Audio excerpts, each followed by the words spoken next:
Hi, so welcome to our first video. We're going to be releasing some videos around technique and things to do in the gym. I've seen hundreds of videos of people doing, HIIT workouts and actual sessions, but I've not seen a lot of people talking about how to do the exercises. So there's a few tips we're going to share today. So I've got Matt here to help me out.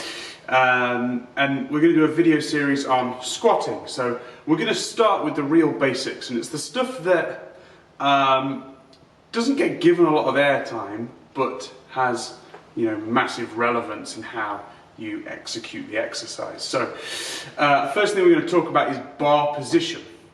One of the biggest mistakes I see is in the gym is, and I see personal trainers doing this wrong, is they set the bar far too high on the rack. So we've done this on purpose to be too high for Matt. So Matt, do you want to get in a back squat position? So what he has to do to get this off the rack, so just come up for me, is he has to come onto his toes so that he doesn't catch the pins. The problem with that is if you've got a heavy weight on your back and you try and do that with 100, 200 kilos, it can be quite dangerous. That's it, Matt, thank you. So really what we're looking for is kind of just under the armpits. You want to be able to put your arms on top of the bar. So as you can see, Matt has to really raise his arms up to show us that. Cool. That's spot on. Yeah, so now, that's it, well, Yeah. start. So now we've lowered the bar. Matt can easily, pop your arms up for me. When he puts his arms up to 90 degrees, they go over the bar. Okay, so get under the bar for me, mate. Now, bar position, we're looking at putting it just above, we call it the spine of scapula. So there's kind of a shelf just here, just above your scapula. Another mistake is people have put it far too high on the neck, and it's just not comfortable and quite damaging for you, so don't do that. So it's on this nice shelf here. What he does is he gets into his squat stance and he utilizes like a quarter squat to stand up. So stand up for me there. And that is instead of the mistake that you see constantly, which is the split stance, where effectively you're lifting it all on one leg. Stand out the way.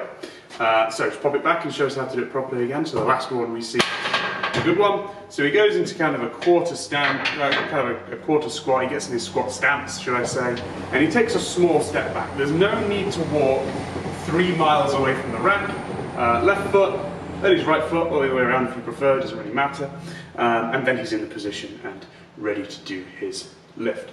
The reason it's so important to get these right is not only taking the bar off is safer, but also putting it back is safer. So don't do it just yet, Matt, because you'll hit me with the bar. But Matt can walk in, he can hit these pads, I'm not sure if the camera can see me, and then he just drops the bar and it will always catch the hook.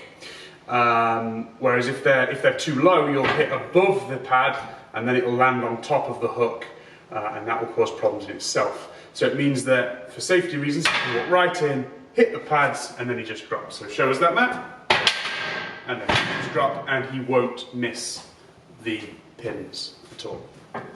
Okay, one more thing when putting the bar back is be really positive and make a point of hitting these pads, okay? And then just drop. People try and kind of go one side and then the other, and it ends up being a horrendous mess. So Matt, show us what that looks like, please. So they try and place one on, and then they miss completely. Whereas if both, if the bar is in contact with both of these pads, and then you drop, it will always hit the pins. So that is some of the safety things I think are often missed when people are coaching the squat. I think the other thing that is I think obvious, but I still see mistakes, is you face into the rack, not away. Often, and we might do this for our next video, we will use the rack the wrong way for demonstration purposes, but you'll notice we're not going to be doing it with heavy weight. You should always be facing into the rack, so when you've finished your reps and you're tired, you're walking forwards and not backwards into the rack.